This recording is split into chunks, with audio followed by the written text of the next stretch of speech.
Ketika kita membicarakan isu rapel pensiunan yang disebut-sebut berpotensi naik dan bahkan bisa cair pada awal tahun 2026, langkah pertama yang paling penting adalah menenangkan pikiran terlebih dahulu.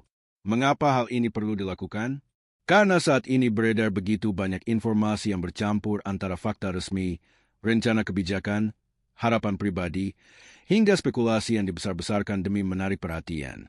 Bagi bapak dan ibu pensiunan, yang paling dibutuhkan bukanlah sensasi judul, melainkan kepastian. Kepastian mengenai apa yang benar-benar sedang diproses pemerintah, apa yang sudah diputuskan, dan apa yang masih sebatas wacana atau rencana jangka panjang. Disinilah pentingnya melihat isu rapel pensiunan dengan kacamata yang jernih, adil, dan proporsional. Kabar mengenai kemungkinan rapel cair awal 2026 sebenarnya tidak muncul secara tiba-tiba.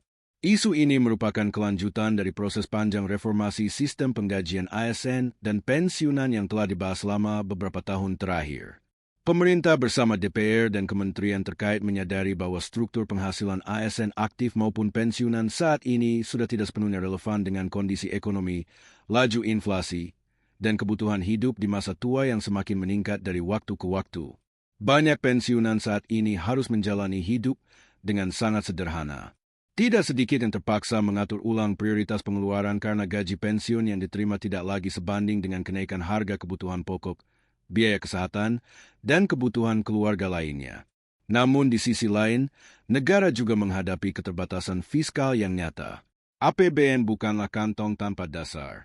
Setiap kebijakan kenaikan gaji, pembayaran rapel, maupun penyesuaian tunjangan harus dihitung secara cermat agar tidak menimbulkan masalah keuangan negara di masa depan.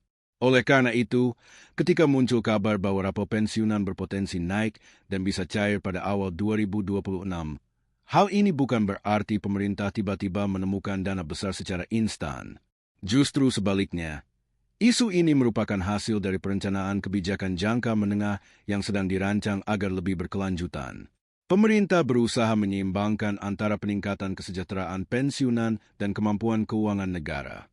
Inilah sebabnya prosesnya membutuhkan waktu, diskusi, serta pertimbangan yang matang dari berbagai pihak.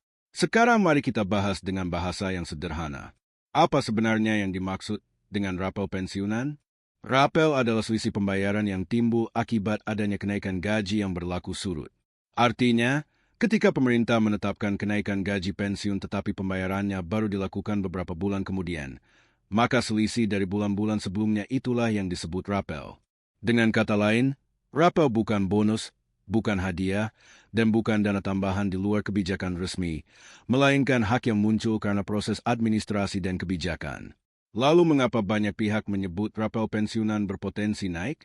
Hal ini berkaitan dengan rencana perubahan formula penghitungan gaji pensiun ke depan. Pemerintah sedang mengkaji agar kenaikan gaji tidak lagi bersifat kecil dan bertahap seperti sebelumnya, melainkan lebih signifikan dan benar-benar berdampak pada daya beli pensiunan. Jika kebijakan tersebut disahkan dan berlaku surut sejak awal tahun anggaran, maka secara otomatis nilai rapel yang diterima akan lebih besar dibandingkan tahun-tahun sebelumnya. Namun disinilah banyak kesalahpahaman mulai muncul. Ada pihak-pihak yang menyebut bahwa rapel akan langsung melonjak berkali-kali lipat, bahkan mengaitkannya dengan isu pesangon hingga 1 miliar rupiah. Hal ini perlu diluruskan dengan tegas. Untuk pensiunan ASN, TNI, dan Polri, istilah pesangon seperti di sektor swasta sebenarnya tidak dikenal. Yang ada adalah manfaat pensiun, tabungan hari tua, atau program jaminan tertentu yang dikelola oleh lembaga resmi negara. Angka 1 miliar rupiah yang sering beredar lebih banyak berasal dari pembahasan konseptual reformasi sistem pensiun jangka panjang, bukan kebijakan yang akan langsung diterapkan kepada seluruh pensiunan yang ada saat ini. Pemerintah memang pernah membahas skema pensiun berbasis tabungan atau fully funded untuk ASN baru di masa depan. Dalam skema tersebut, manfaat pensiun bisa lebih besar jika dikelola sejak awal karir.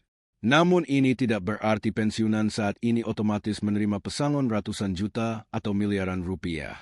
Karena itu, Bapak dan Ibu perlu berhati-hati dalam membedakan antara rencana jangka panjang dan hak yang benar-benar akan diterima dalam waktu dekat. Lalu bagaimana dengan isu pencairan awal 2026?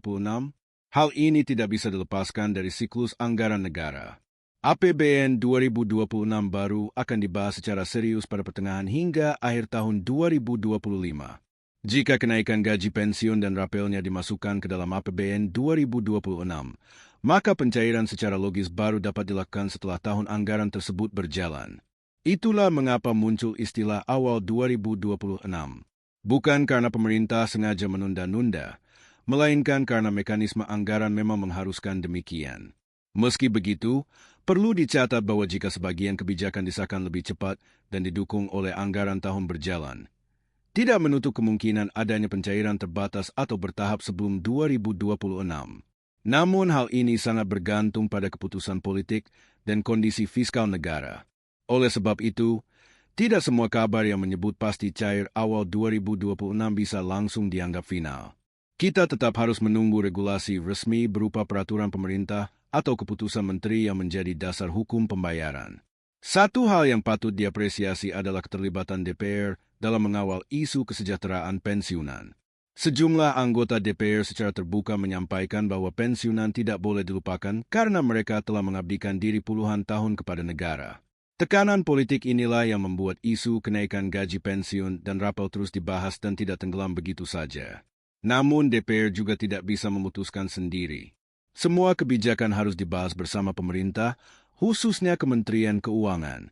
Menteri Keuangan memegang peran penting karena bertugas menjaga keseimbangan APBN.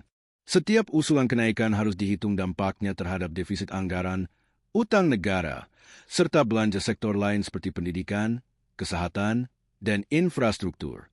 Sekarang mari kita bahas dampaknya bagi bapak dan ibu pensiunan jika rapel benar-benar naik dan cair pada awal 2026. Dampak paling terasa tentu adalah adanya tambahan dana yang dapat digunakan untuk kebutuhan hidup, biaya kesehatan, atau membantu keluarga.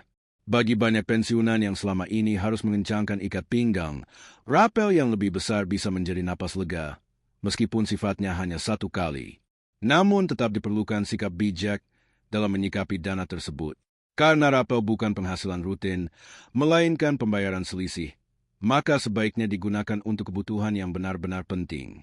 Banyak ahli keuangan menyarankan agar dana rapel diprioritaskan untuk biaya kesehatan, pelunasan utang, atau tabungan darurat. Hindari penggunaan dana rapel untuk konsumsi sesaat yang tidak memberikan manfaat jangka panjang. Isu lain yang sering muncul bersamaan dengan pembahasan rapel adalah perubahan skema pembayaran pensiun. Pemerintah sedang mengkaji agar sistem pensiun ke depan lebih adil dan berkelanjutan. Ini mencakup kemungkinan penyesuaian usia pensiun, formula penghitungan manfaat, serta pembagian peran antara negara dan individu. Meski menimbulkan kekhawatiran, pemerintah berulang kali menegaskan bahwa hak pensiunan yang sudah berjalan tidak akan dikurangi atau diubah secara sepihak. Mengenai isu pesangon 1 miliar rupiah, kita perlu menempatkannya secara proporsional.